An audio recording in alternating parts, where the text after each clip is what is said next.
Previously on Quest Laid Plans. You see Porla standing at a bulletin board. Come on in, kid. I've been expecting you. Did you know that worm was going to come? I mean, since when have we all told each other everything? Porla, you're not the only one who lost someone. Kid is right. It's not easy to lose someone and you never get over it and it hurts forever, all right? But we all have to go on living. And Porla very calmly looks at Brex and says, maybe not all of us, Brex. As she serenely watches Brex go limp on the couch as dark lesions open up all over his body until they are just covered with wounds. Porla, what the fuck is that? What the hell are you doing? I know how it looks, but please don't panic. I promise he'll be back in just a minute. And you see her kind of looking intently at him and chanting under her breath, and you see this like shimmering in the air sort of rising from Brex. And then it just turns into what looks like a window. As the window expands, you're no longer in Kyrelius's office. You're outside. You see rising from what is normally an empty place on the grounds 6 stone pillars shaking and rumbling and rising from the ground slowly. Get in here. It's bad. Brex, she got Brex. What do you mean she got Brex? If you let me take care of this, Brex will come back and everything will be fine, okay? But I need to keep him with me. Is this where you give us like your big villain speech? Because this is honestly kind of pathetic as far as villain speeches go. You think I'm a villain? I think you're standing there holding the possibly dead body of our friend, so yeah, that looks pretty fucking villainous.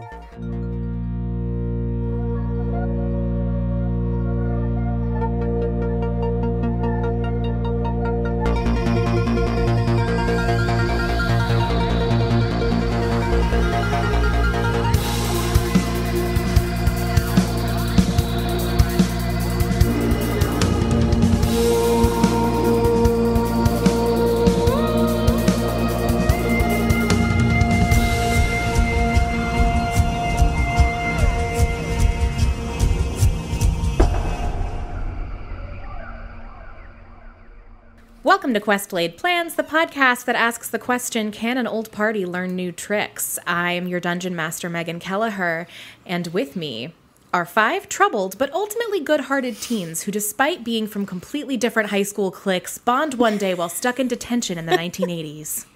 Hi, I'm Maya S. Ming, and my favorite type of breakfast is sausage and scrambled eggs. That's what the movie's about, right?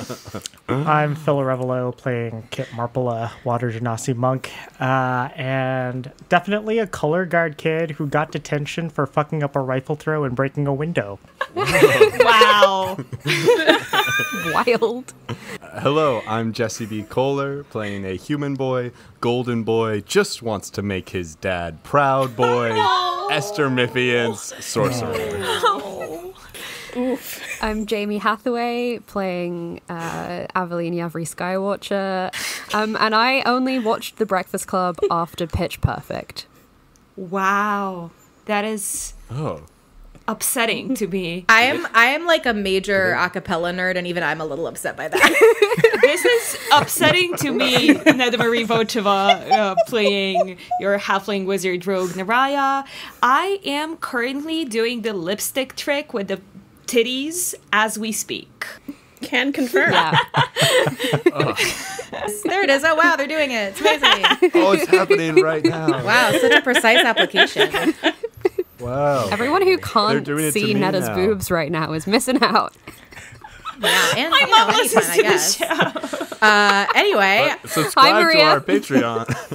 And I'm Megan, a mean principal who's worried about a loose screw in a door.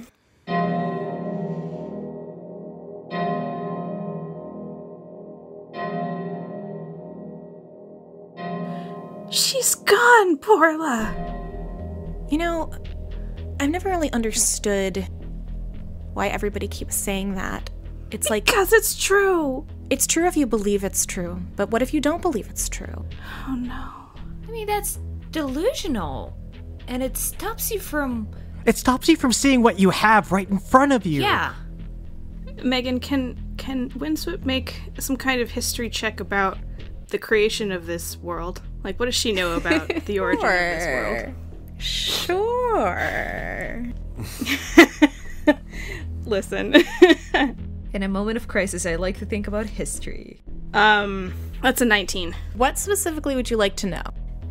The theory that the gods remade the world according to what they believed in. So I guess to recap what you all know, the creation myth is the world ended and the pantheon, the 5 gods, saw that humanity had a really strong tradition of, fantasy and folklore, and at their best, they were capable of imagining stories that were full of heroism and good, and so they decided to bring them back in a world where that was real for them, to see if they could achieve their highest potential that way. And what would it take? What kind of power would it take for? Would she have any idea from her own, maybe her own conferences with Aspiration, the god, what kind of energy it took to basically remake reality according to these stories? Like, is there anything that she would know about, or anything like whispers, theories, myths about that? All you would know is that you would have to be a god. Okay. It just strikes at something in her when Porla says something about what you believe to be true, and it takes her a second to just kind of process that, and I think she says, Porla, if you're talking, I think only our gods can change reality according to what they believe in. That's where you're wrong, Windswip. Not just our gods, any gods. I can see the wheels turning. You always did love to know how things work, don't you? I think you'll find this really fascinating. One thing that I learned when I was in, university studying is sort of the structure scientifically of everything and how it's all put together. It's not some kind of crazy delusional theory. It's materially where we live. We live on a plane. We live on the material plane, but there's also the ethereal plane and the astral plane where the gods live. And they're all connected, and it just takes the power of a god to open those gates. So you're trying to harness the power of gods to open the gates. To bring a soul back from the astral plane. Something that no one has ever done. Or should do. Because it is... Something that's not done because it's insane. But of course it's done. How do you think we're all here? Gods opened those gates and brought people back. It's happened so many times. And as for whether I'm harnessing the power of a god, it's sort of a two-way street. She's sort of harnessing the power of me as well. Who? What? Who? Which What have you done? Her name is Chorus. Oh, no. I turn and give Esther there you go. Porla, this could remake, I don't even know, this could remake the whole world, and not in a good way. I mean, if you bring back one soul from beyond, where does it end? What other souls might come through those gates if death no longer keeps them in? Well, nobody comes through unless... Here, it's complicated. Give me a second. And she looks back to the temple, and you can see that enough of it has risen now that there's a base to it, like a floor. And rising from the floor is this podium with a bowl on it. It's like this golden bowl. And you see her look back to it. And here's how this is gonna go. Oh, God. Cool. I was not ready. I don't Last know why I word wasn't said ready, but I was before not disaster. I need to go and walk around. I'm genuinely angry. Me, Jamie. Tell me how this is going to work. Going to kill this bitch. Here's how this is gonna work. Thanks for the really, really long pause of silence after I said that, guys. For those of you at home, the party is fucking hysterical right now. We are irate. I think they can tell. Okay, guys, I have a number. That number is we're going to treat it like a DC, even though it is actually way, way, way, way too high to be a normal D&D DC. The way we're going to do this is we are going to roll initiative, and we are going to take turns trying to reason with Porla or whatever. It doesn't have to be a persuasion. It could be, it's up to you.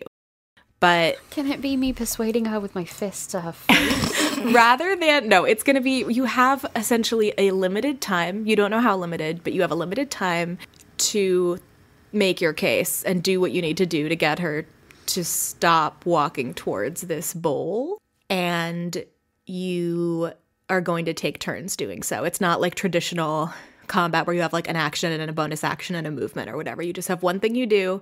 So everybody roll initiative. Fuck me. 14. 11. 10. Oh, also 11. 8. We suck at these. Does Brex get to roll, or are they dead? No, they are dead. Brutal. Cool. Good times. Okay, so who got the highest one? I got a 14. I think it's me. Yeah. So first in this initiative order of sorts is Porla. Fuck.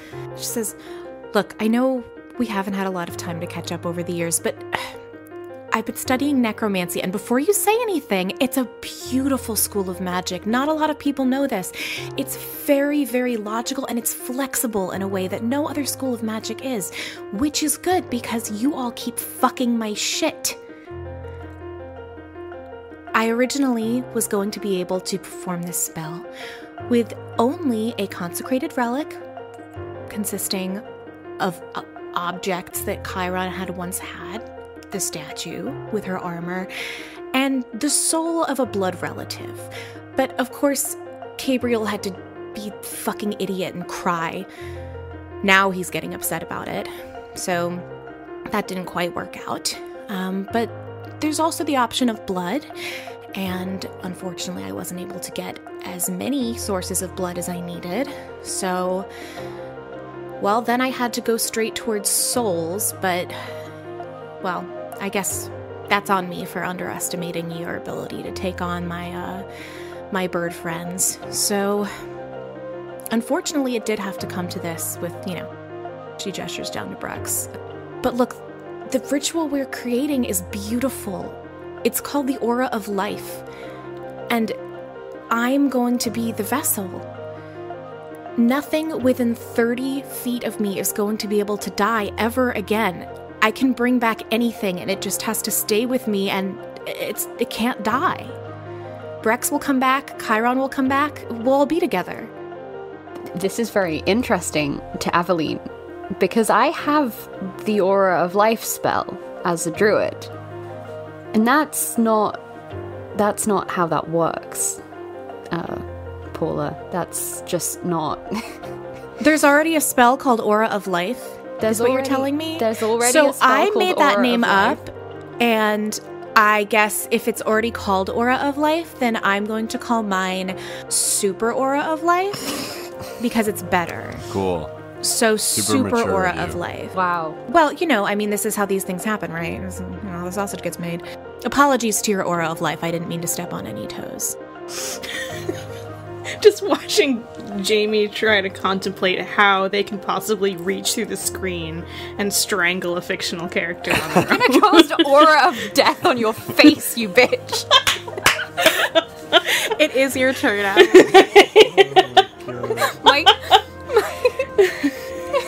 my turn where I'm supposed to be persuading her not to do this. Or, yeah, it's up to you. You don't have to persuade her. You could stop her. But essentially, she's making her way towards this bowl in this, I guess it's like it's a temple, but it's kind of open-sided. She's, sort of said all I have to do is just go over there and complete the ritual and it's gonna be fine. You have, on your turn, a chance to tell me what you want to do to attempt to stop her. I don't know. I think unless you can make a very good case to me as to why it would be anything else, I'm going to ask that it is some sort of ability check. I would allow guidance. I'm not going to be allowing the help action on these checks because you're all sort of doing it together. So it's like kind of goes without saying. Can I make a religion check to try and connect with admonition? Because this is really feeling like what should never be. This feels like... I love that. Yeah, do it. This is like... Who the fuck is Paula to be making the decisions that the gods made? Who is she to be commanding life and death? This is not something that we should have control over. This is literally like I grew up knowing that this was something that should not happen and should not be allowed to happen. And I think in this rage and fear and just furious grief as well, like Aveline has spent so much time in the last 10 years like processing Khiron's death and letting go of this person that she loved, and to see this other person who she used to consider a friend going against the natural order of things and her own deeply held religious beliefs to do something so selfish is just, it's like I have to reach out to my god at this point because I don't know what else to do, and I'm going to use my point of inspiration to give myself advantage. Nice. Fuck yeah, I love that. I love that. Nat 20! Nat 20! Yeah. Nat 20. God is real. The other one's a 5. Holy shit. Holy shit. That is a nat 20. So I don't know what that happens. Oh, okay. Well, I guess I don't have a job anymore because Jamie's the DM. Yeah, no. We love you. It's just Porla who's terrible. So Yeah, that's actually a 24 with the plus to my religion check. Okay. Jamie, what does it feel like when Aveline prays and communicates with admonition, when you get your communications from your dreams? Because I know we haven't talked about it a lot, but you're sort of like a reflavored Kalashtar. So you do have these sort of prophetic images. Like, what does that feel like or look like? Like, what is the sensory experience of that for you?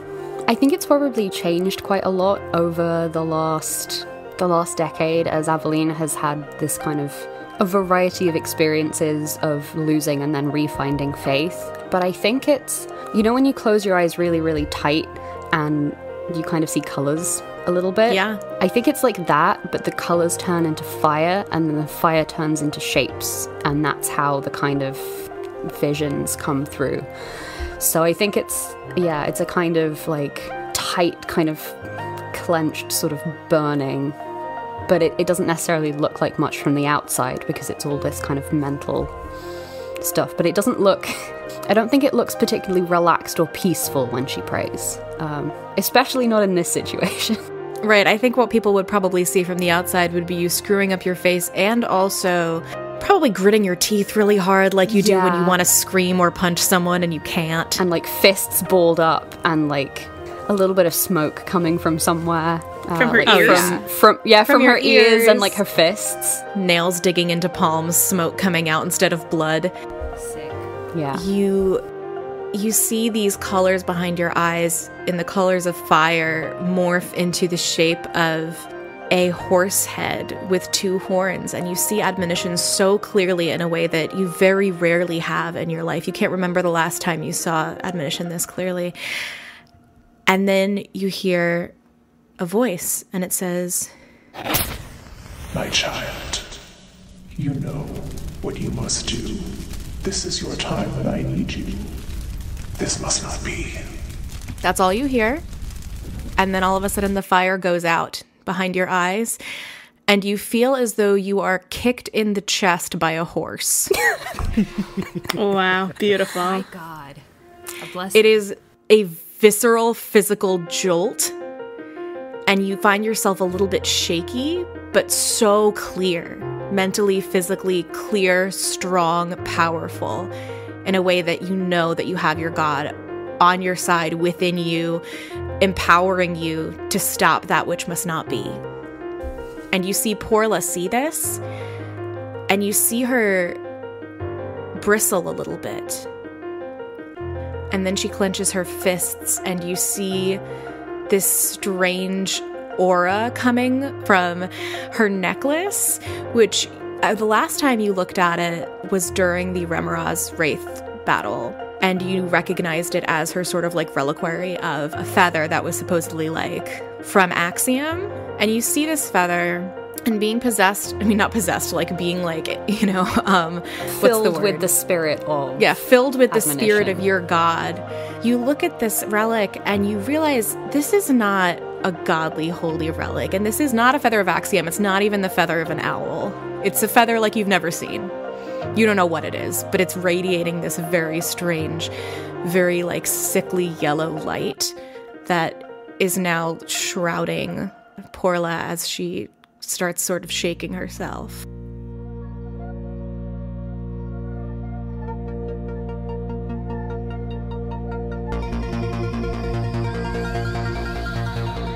Hey Questies, it's me, Megan, back from our unplanned, unintentional hiatus, and we want to thank you so much for bearing with us and for your patience during that time. We had a bunch of just totally unexpected, horrible tech issues. But this is what happens when you have a really small team of basically just 2 people editing on our own personal MacBooks. And if you want to actually hear more about how the show is edited, I would direct you towards our Patreon, because this month, our bonus episode is a very special, like, round table Q&A that we did with the cast. We talked about not only sort of how the sausage is made in the editing process, but also, like, character ideas and what surprised us, and looking back on the first half of season 1. It was the first time we were all in the same Zoom together since we wrapped season 1. So that was really fun. And yeah, check us out, patreon.com/questplayedplans, which is incidentally also a fantastic way to support us monetarily if you feel sorry for us that tech issues cost money to fix. If not, a great free way to help us is to leave us 5 stars and a fantastic review on the podcast listening platform of your choice, and or tell your friends, go on Twitter, tell your RP groups, follow us on social media. All of our social media handles are in the show notes always. And yeah, thank you so much again for your patience, and we are just so thrilled to be back. Also, finally, if you want to hang out with the cast and crew and other questies, check out bit.ly/Questlaid Discord or questlaidplans.com/Discord, because we have a Discord where we've been staying active even in our sort of unintentional break and chatting about all manner of things, theories about what's going to happen in the future, completely unrelated stuff. It's a cool little community we're forming, and we'd love you to be in it. So check us out. Without further ado, back to the show.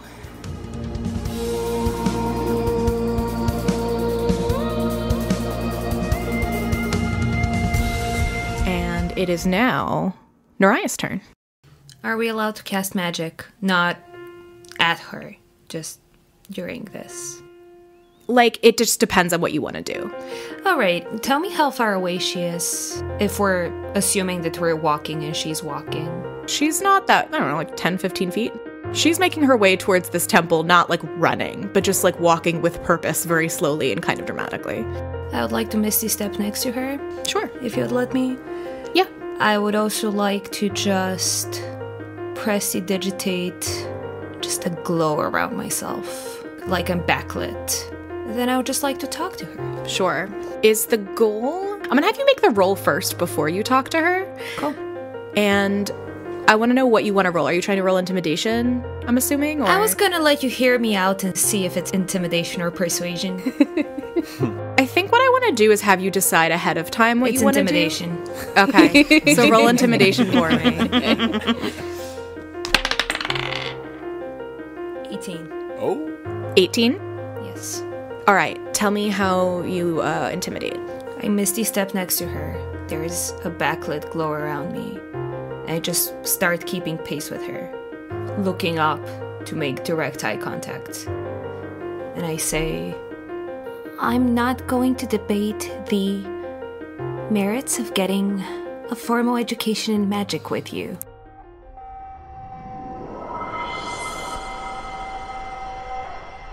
Year 2. You got Temperance. Oh. Which we know is a major arcana. Yes. So this is a big one. Your character completely rethinks their perspective on healthy habits. What caused the change? Did this help your character out of a difficult pattern, or were they okay before and now are becoming like too rigid and obsessive? I think it's the latter, unfortunately. I think I took way too sharp of a swing in the new direction and, you know, deciding that I'm gonna refocus a little bit and like rethink some things. I think I did the like manic academic thing for a little bit where it would be like 20-hour days and just a shit ton of like matcha or coffee or whatever we have, and just like I need to catch up to technically and like emotionally the level of whatever allies and friends I still have living. So I will be doing like an intensive. So it's like self-improvement, but like bad. But what if too much? Yeah. Yes. What if self-improvement, but too much? Awesome. I think I tried to do like a 4-year BA, but in like 2 years. Like, I was like, I will learn everything and I will know it yesterday. So it's in Major Arcana. So at this point, you are going to take one of your adjectives and get rid of it and replace it with a new one that sort of reflects more what's going on now. Cool. One of the like boiled down adjectives of my like edgelord situation was naive, by which I mean like seeing things in very like teenager black and white, like this is right and this is wrong and there is no other way to do it kind of thing. Yeah. And I think I'm changing that to like, God, there is a word for that. Like, open-minded? No. I mean, we can just say nuanced worldview if that's like... I'll say that and then I can, like, look up synonyms in my own free time. Yeah, or we could say, like, black and white to gray or something. Yeah. I think it's a lot of that, like, growing up to realize that you were not always right at 14.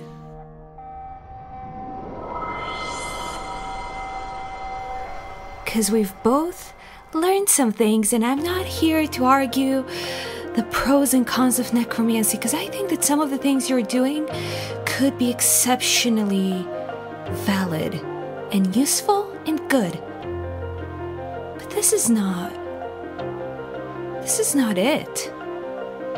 Your grief has made you so cruel, and it's making you forget everyone else. You just listed so many people you wanted to hurt for some weird, fucked up endgame. Poor Khiron would not even recognize you. If you bring her back, she would not see an ounce of who she knew. You've become pathetic in a way that you never were. You know better than this. She tears up a little bit. I just continue staring her down, and I will keep walking in pace with her. Cool. Windswept. Ooh. Man, how do you follow that up? So, first of all, props to Neda and Naraya for going there. I would like if you would let me Windswept to use one of her, so she gets 3 of her giant smites per day, and I would like if you would permit me to use one of those so that she can catch up to them, to where Porla and Raya are, and stand between her and the temple as big windsweep. Sure. Okay, so she's going to do that. She's going to just push herself. It's kind of like she's stretching this time. It's a little bit of an effort, it seems, just because she's a little hurt from that morning's battle. But she stretches up into her full height and just takes these big stomps over, puts herself physically between Porla and the temple, and says, Porla, I'm so sorry that it had to come to this. If you take one more step, I'm gonna grapple you to the ground. We can't do this. We don't know what else you let into this world. And I know it must feel like you already live in the worst possible hell. But it's not that way. Okay, so we're gonna now start. We'll say year 1 starts like the day after the final battle. So yeah, draw me a tarot card and tell me what you got. 8 of Wands. Okay, I am gonna make an executive narrative decision here, which our listeners may like roast me for on Reddit or whatever, but I think it makes the most sense. And I won't ever know because I don't fucking read that shit. So the 8 of Wands vanilla text that I have says, your character receives a letter from one of the other party members that changes everything. What is it? And I will let you know that one of the other party members also got this card on their first turn. And it was a letter from Porla, and it would make sense to me that maybe she sent you one too, but I would also accept like it could be anybody. So it's totally like, I just wanted to let you know that in case that was like interesting for you. I mean, depending on the nature of the letter, do you think?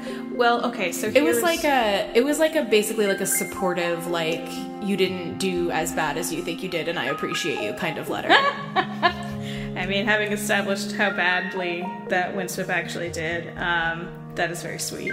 No, I think that would fit. I think Windsweep is very much like the sort of dichotomy of wanting to be the therapist friend, but has herself a lot of, doubts and self-criticisms and whatnot. And so I think, this would mean a lot to her to receive that letter. Probably send her into a spiral of some kind, though. I guess, so the other person who received one was Kit, and Kit did a lot in the final battle, but just felt really shitty about it. I'm telling you this because I think that Porla would maybe say, like, I also sent a letter to Kit, because, like, he was really down on himself. So you would know that, and yeah, it was just very much like a, you are an important member of this party, and here's all the things I admire about you, and just like a really nice, like, supportive, like, pick-me-up letter, the kind that you, like, keep forever and reread and whatever. Yeah, I think that's very sweet. I also think that, since we're talking year one, like, literally right after the battle, I also think that it's highly possible that Windsweep does not, like, accept this. Like, she does, like physically accept it, and she wants to emotionally accept it, but I think she kind of files that away under, like, how Porla has also lost a lot, lost as much as any of us, and it is in Porla's nature to be healing and supportive and sweet and all that she's just being nice. It's sort of so, like... I love it. So I love it. I think that's, like, totally true to character. Yeah. I think she would still keep the letter, and she would do as you say, like, revisit it and try to believe in the words, that are being written, but it just is not quite, the self-confidence doesn't quite follow, as it were. Yeah. So the text of this says the letter changes everything. So what does the letter change for you?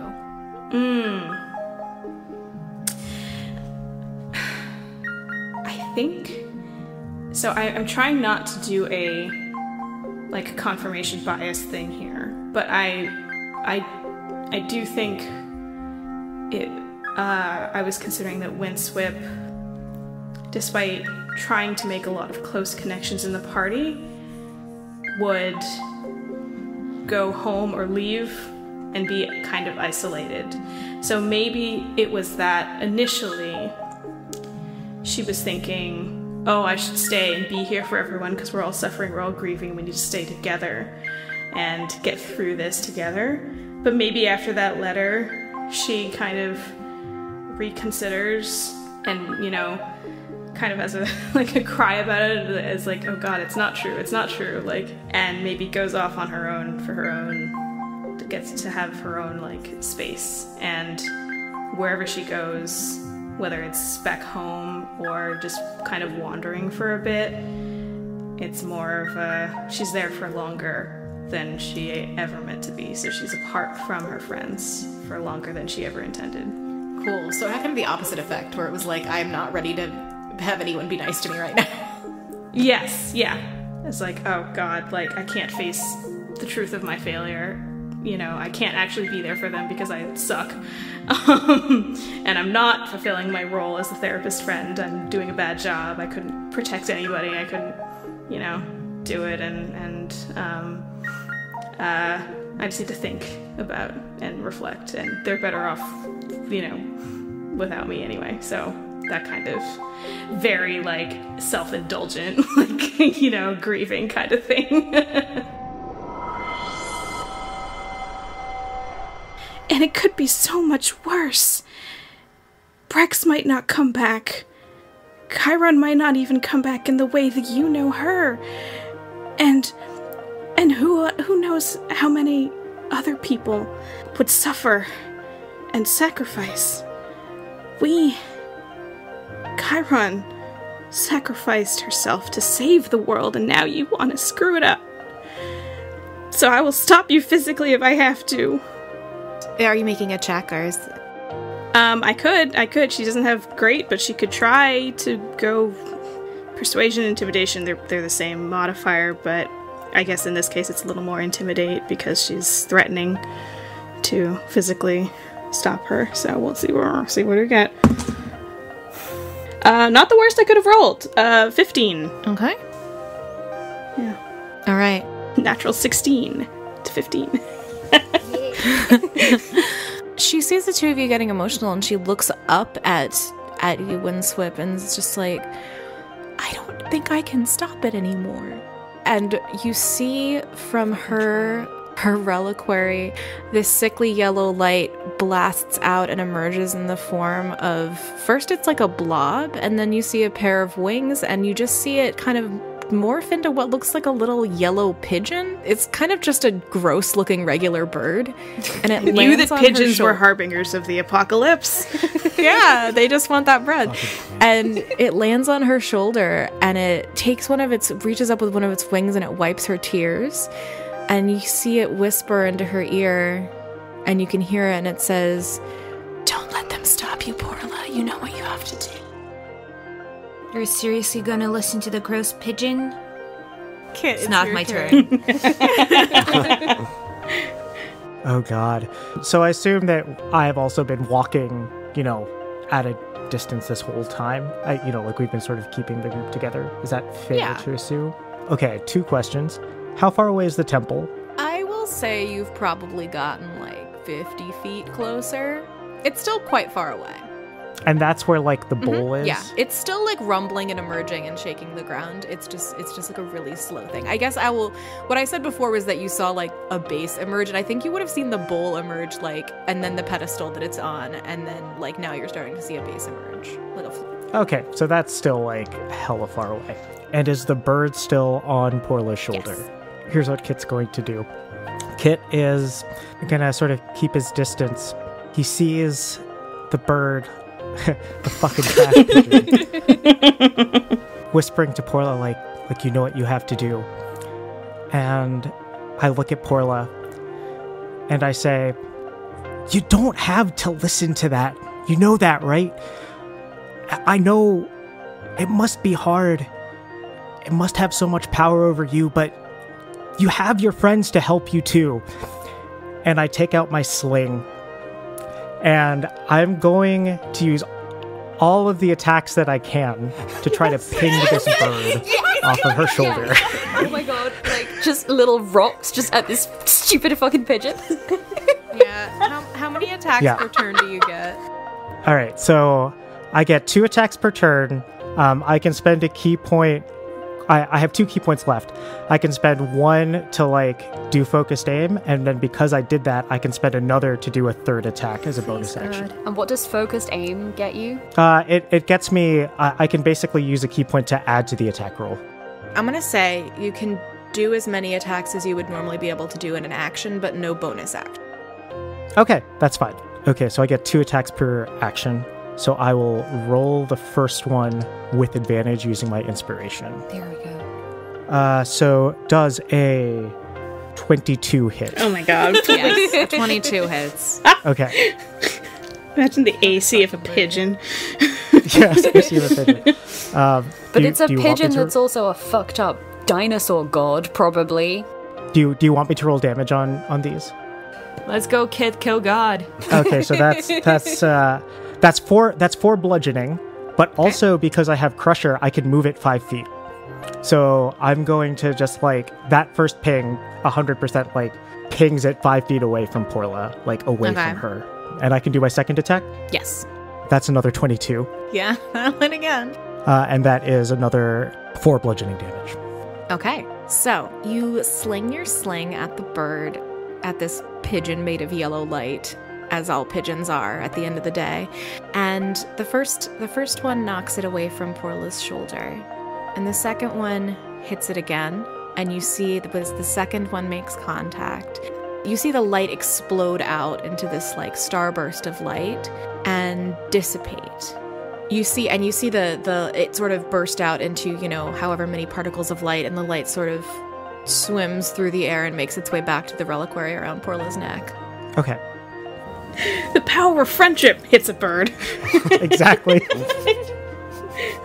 You hit one bird with 2 stones. All right, it is now Esther's turn. Okay. So, Esther has also been walking with the gang. My heart's actually beating right now. I sure hope it is beating. Yeah, Jesus. Fast. And Porla.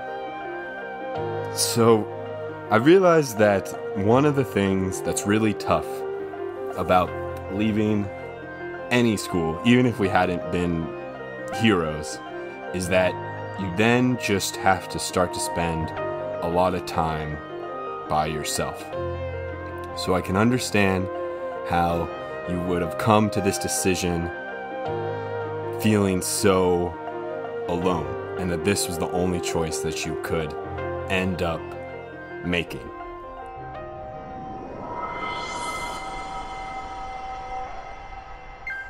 You have the 3 of Pentacles. Your character ends up working with another party member. This is a collaborative one, so we can pull someone in. And like, what's the circumstance and how does it go? So who do we want to pull into this?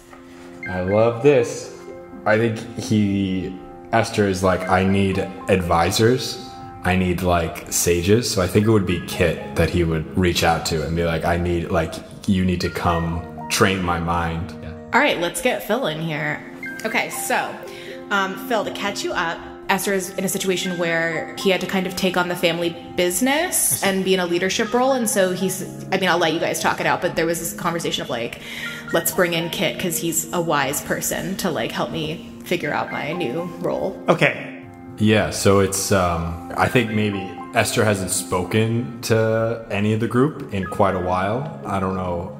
I think he imagines that not a lot of people are, but he sends a message to Kit in some way saying, if you are in need of employment, I am in desperate need of a training for mind. I feel that I have been painfully exposed to the places that I am lacking, and I am desperate for the assistance.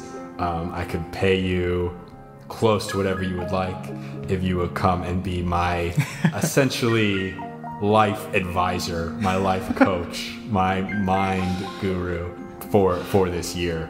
Well, especially I think particularly this is like a big transition time. Like the matriarch of my family has crumbled, and I inherently am untrustworthy of everyone in the family, and I just need to get all my accounts in order. I see. It's sort of like Succession, Game of Thrones, like it's sort of this stuff happening together. Okay. I got it. Yeah, so I guess Kit definitely gets this message. I think he actually goes back to the monastery where he came from. That's where he might still be at this point. Let's say he's there, gets the message, and yeah, I mean, he travels, and I don't think Kit would accept payment, frankly. Like, he comes from a real communal situation which doesn't really deal with money so much. It's like a farming commune monastery kind of deal. So definitely I turned that down. I turned down the money, and first time seeing you since everything happened, I think I'm used to seeing you being really confident and like you were a person who likes to act. And so I'm like sort of surprised, right?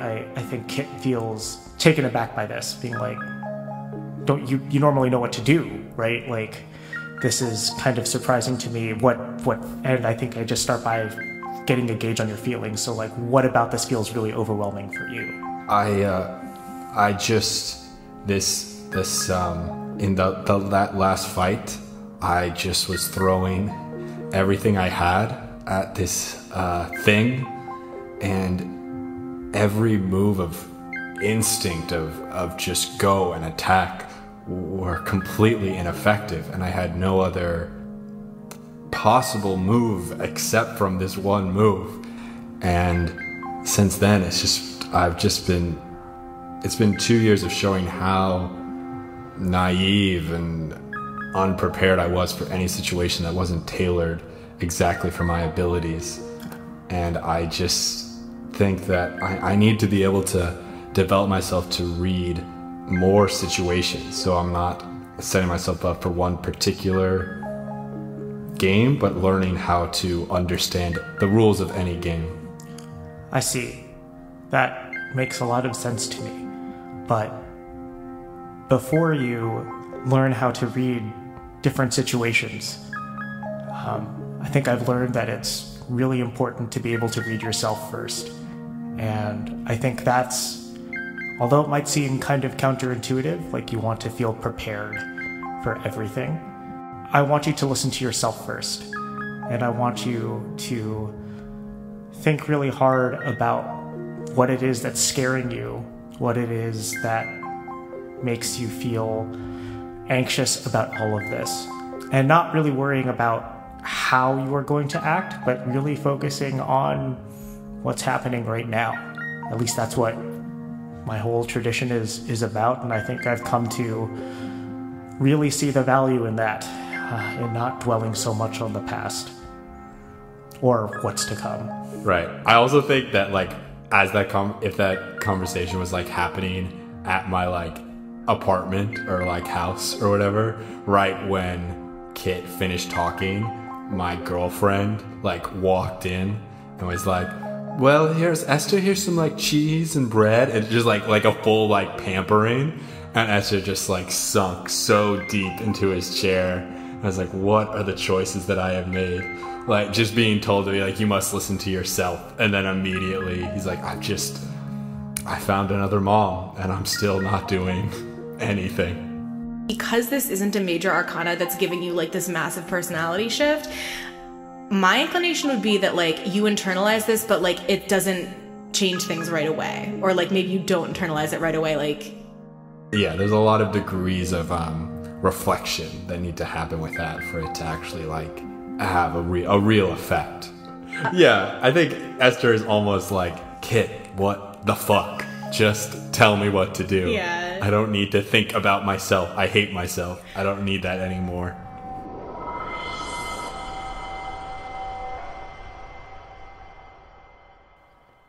And the thing is, you weren't thinking about all of us and how we could be here for you, and we could figure out ways to process through this, and we could listen, and we could talk. So in reality, and then I would like to use the disguise self spell to transform myself into Khiron. Jesus Christ. Okay. And really snaps his fingers, transforms into Khiron, looks at Porla. You made all the wrong choices. Fuck me. That's What cold. what are you gonna what's your ability check? Well, my goal is for her to collapse in pain and agony.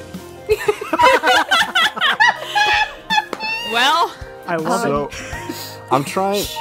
I can persuade her to do that, or She has to make an opposed survival check against Esther's sick burn. Okay, I'm going to have maybe she'll make a save. I mean, She's very wise, but I'm happy for it to be wisdom. I mean, it She makes does- sense. It's psych damage. I would You know, argue. it's psychic. It's psychological warfare. She does have a +8. Sorry, I'm trying to like homebrew in real time, but it's just like not translating. I think that for the mechanic that I'm working with, I need you to do it and not me. Great. So I need you to do. I kind of want it to be intimidation, because I feel like if you're trying to like hurt someone with your charisma, that's what that is. great. Okay. That's a 17 plus 5. 22. Another 22. Nice. Okay. Orla falls to her knees and looks up at you, just like crying tears of rage. She's like, how could you? You don't deserve to even look like her for a second. And you see from her reliquary emerges like a large ostrichy type looking thing. And it kind of grabs her by the shirt and like yanks her up with its beak back to standing and starts kind of like pecking at her. Can I try to hug her? Yeah, sure. Yeah, just like full embrace is what I'm trying to do. All right. As this bird pulls her up to standing, her knees almost give out, and you catch her and you hug her as tight as you can.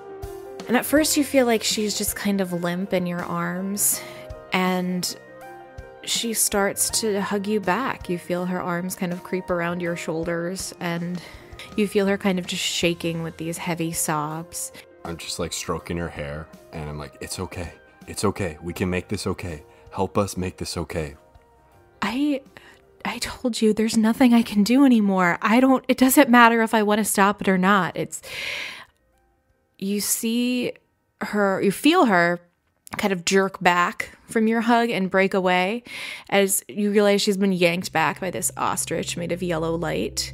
And then you see the ostrich spread its wings, which is a very weird thing for an ostrich to do.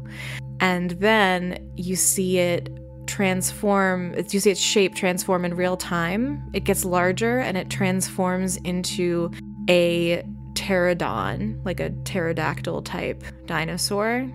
And you see it throw its head back and roar into the sky and say, "You're doing this, Porla. You promised me you would do this, and you're doing it whether you like it or not." And it flies into the back of her neck and possesses her with this yellow light. You see her eyes glow with this sickly yellow light, and you see her throw her arms out and rise to the sky, and her aura has wings, and she soars at this like ridiculous speed. You blink and you miss it. Oh, so Winston can't grab her leg as she goes over? No, it's way higher. And you see her whiz over to the temple, just like shoot over. She lands kind of in the temple over the bowl and then just sort of drops into the bowl, like full body. Turns out it's a very large bowl. And she drops into it and everything goes still. And that's where we will end today. God fucking damn it, Oh, Megan. Jesus. Oh. Well, shit. Wait, could we have actually stopped that from happening? You know, is there? It could have. I don't know. I don't know how much I can tell you right now. It's not a simple answer of whether you could have stopped it, but it could have gone very differently. Yes, there. Okay. There are many ways it could have gone. Okay. Yeah. Okay. Good session. What the fuck? Oh my great. god. I'm gonna need to lie down.